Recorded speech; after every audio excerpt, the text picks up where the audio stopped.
GNM यानी general nursing and midwifery एक 3.5 साल का कोर्स है जिसे आमतौर पर जीएनएम नर्सिंग के रूप में जाना जाता है। इस कोर्स में दोस्तों 3 साल कॉलेज होता है और 6 महीने का एक इंटर्नशिप होता है। इंटर्नशिप में आपको हॉस्पिटल में जाकर प्रैक्टिकली काम करना होता है और वर्किंग को सीखना होता है। दोस्तों ये एक डिप्लोमा लेवल का कोर्स होता है जो कैंडिडेट्स अपना करियर क्लिनिकल नर्सिंग में बनाना चाहते हैं उनके लिए। जीएनएम का दोस्तों मुख्य उद्देश्य होता है कि प्रोफेशनल और अच्छे नर्सों को तैयार करना, जिससे वो एक अहम समय पर दोस्तों काम कर सकें और अपनी ड्यूटीज़ को फुलफिल कर सकें। जीएनएम के अलावा बीएससी नर्सिंग का ऑप्शन भी दोस्तों बच्चों के पास होता है, जिनमें कुछ बच्चे जीएनएम को चुनते हैं वहीं कुछ बीएससी नर्सिंग को। लेकिन दोस्तों आज का हमारा वीडियो इस टॉपिक पर नहीं है कि क्या कोर्स चूज़ करना सही है, बल्कि उन बच्चों के लिए है दोस्तों जिन्होंने जीएनएम कर लिया है और आगे उन्हें समझ नहीं आ रहा है कि अब आगे क्या किया जाए। दोस्तों जैसे कि आप जानते हैं कि जीएनएम एक डिप्लोमा कोर्स होता है, ना कि एक ग्रेजुएट डिग्री, यानी कि आपकी ग्रेजुएशन अभी भी दोस्तों बाकी होती है कंप्लीट करने को। ऐसे में जीएनएम के बाद आप डायरेक्टली मास्टर या कहें पीजी प्रोग्राम के लिए अप्लाई नहीं कर सकते हैं। यहाँ पर आकर हमारे कई सारे बच्चे दोस्तों स्ट्रगल करते हैं और फंस जाते हैं, क्योंकि जीएनएम के बाद वो खुद को बंधा सा महसूस करते हैं। कई बच्चों का हमारे पास सवाल भी आया कि जीएनएम के बाद डॉक्टर बन सकते हैं क्या।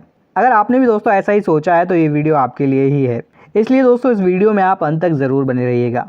साथ ही चैनल पर आप नए हैं तो चैनल को सब्सक्राइब ज़रूर कर लीजिएगा, क्योंकि ऐसी और भी वीडियोस दोस्तों हम लेकर आते रहेंगे हमारी नर्सिस के लिए, हमारे सभी हेल्थ केयर वर्कर्स के लिए, जो कि उन्हें हेल्प करते हैं आगे बढ़ने में, लाइफ में और करियर में। तो जीएनएम के बाद अगर आप डॉक्टर बनना चाहते हैं तो हमारे सामने 2 रास्ते होते हैं, एक डायरेक्ट और दूसरा दोस्तों इनडायरेक्ट। फ्रेंड जैसा कि आप जानते हैं कि डॉक्टर बनना एक लंबी प्रोसेस का हिस्सा होता है, इसलिए आपको थोड़ा पेशेंस तो रखना ही होगा। तो आज मैं दोस्तों कुछ ऐसे तरीकों के बारे में आपको बताने जा रहा हूं जिनको फॉलो करके आप एक डॉक्टर बन सकते हैं जीएनएम करने के बाद। दोस्तों हमारा पहला रास्ता है बाय कंप्लीटिंग योर ग्रेजुएशन।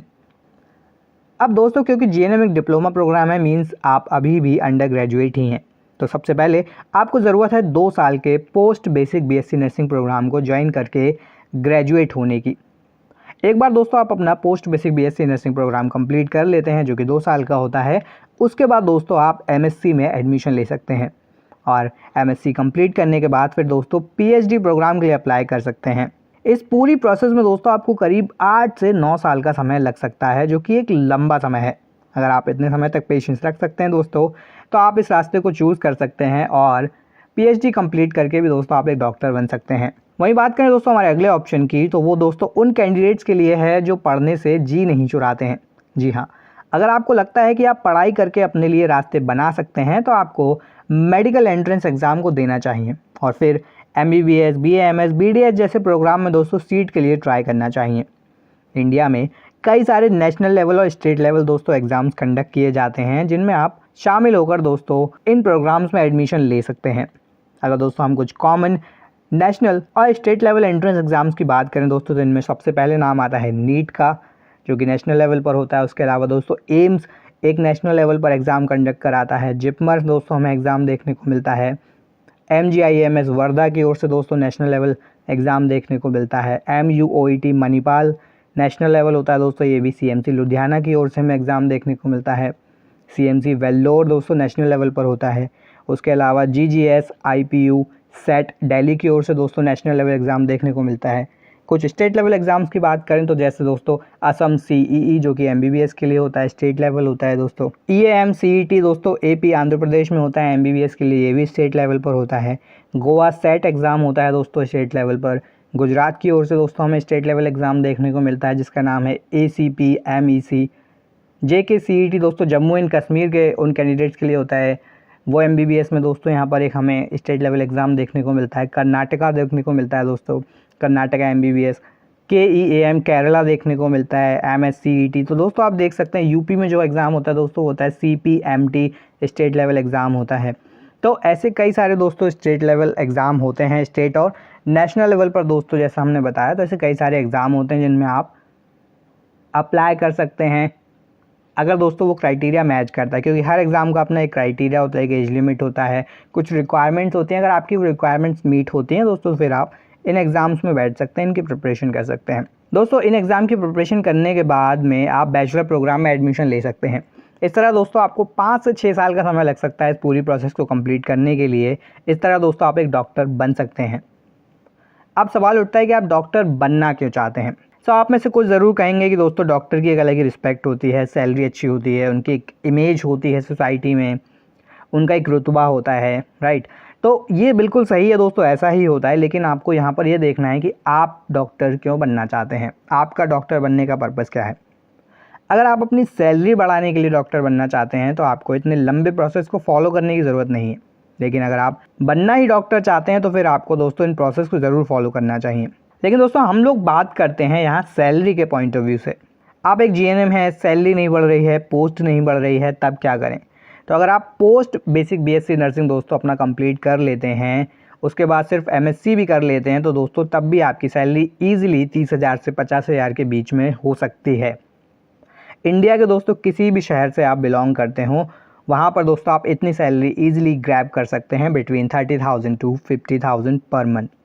वहीं दोस्तों अगर आप इंडिया के बाहर चले जाएं तो फिर पूछे ही मत, आपकी सैलरी और ज़्यादा वहाँ पर बढ़ जाएगी।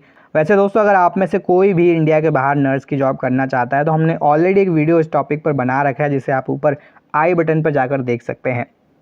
तो वापस आ जाते हैं दोस्तों हमारे टॉपिक पर। मान लीजिए जीएनएम के तौर पर दोस्तों अभी आपकी करेंट सैलरी है 15,000 रुपीज़। हम एक एवरेज अमाउंट लेके चल रहे हैं दोस्तों, 15,000 आपका सैलरी है। ये ज़्यादा भी हो सकता है, ये कम भी हो सकता है। अब आपने post basic BSc nursing programme को कंप्लीट कर लिया 2 साल में, जॉब के साथ में या जॉब को आपने छोड़ भी दिया है, तो वो आपके ऊपर डिपेंड करता है। ठीक है, मान लीजिए आपने जॉब के साथ में कंप्लीट कर लिया है, तो दोस्तों यहाँ पर post basic BSc nursing complete करने के बाद आपकी सैलरी में हाइक आएगा ही आएगा। और क्या हाइक आप एक्सपेक्ट कर सकते हो, तो करीब करीब दोस्तों 50 से 70% के बीच में यहाँ पर आप हाइक को एक्सपेक्ट कर सकते हैं। अगर आप स्किलफुल हैं तो ये हाइक 100% भी हो सकता है। इसके बाद अब मान लीजिए अगर आप 2 साल का एमएससी प्रोग्राम भी कंप्लीट कर लेते हैं तो आपकी सैलरी में कितना हाइक आएगा। तो आपकी सैलरी में अगेन 50 टू 70% हाइक आप मान कर चलिए। तो मान लीजिए दोस्तों पोस्ट बेसिक बीएससी नर्सिंग के बाद आपकी सैलरी हो गई समवेयर 25,000 रुपीज़। ठीक है, 15,000 आपका सैलरी था, पोस्ट बेसिक बीएससी नर्सिंग के बाद हम मान के चलते हैं 25,000। ठीक है, ऊपर नीचे हो सकता है कि हम एक एवरेज सैलरी लेकर चलते हैं। अब इसमें 50 से 70% का हाइक कितना हुआ वो दोस्तों, तो लगभग ये हो जाएगा आपका 35 से 45,000 के बीच में। यानी कि नेक्स्ट 4 ईयर में दोस्तों जीएनएम के बाद आपकी सैलरी 35 से 45 के बीच में हो सकती है, अगर आप अपना एमएससी कंप्लीट कर लेते हैं।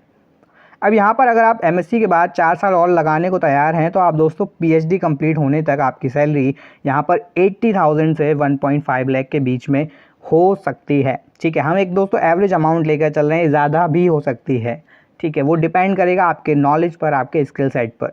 वहीं दूसरी ओर दोस्तों अगर आप डॉक्टर ही बनना चाहते हैं तो आप सीधे तौर पर स्टेट या नेशनल लेवल एंट्रेंस एग्जाम के बेसिस पर दोस्तों एमबीबीएस, बीएएमएस, बीडीएमएस या बीएचएमएस जैसे प्रोग्राम में एडमिशन ले सकते हैं। फिर बाद में दोस्तों आप अपनी 4 से 5 साल की ग्रेजुएशन डिग्री को कंप्लीट करके भी दोस्तों आप डॉक्टर बन सकते हैं। तो दोस्तों ये हमारा एक वीडियो था कि आप अगर जीएनएम के बाद डॉक्टर बनना चाहते हैं या आगे करियर ऑप्शन देखना चाहते हैं तो क्या क्या करियर ऑप्शन आपके पास हैं और कितनी सैलरी यहाँ पर आपको देखने को मिल सकती है। तो एक वीडियो दोस्तों हम आपके लिए लेकर आए। आशा करते हैं दोस्तों वीडियो आपको अच्छा लगा होगा।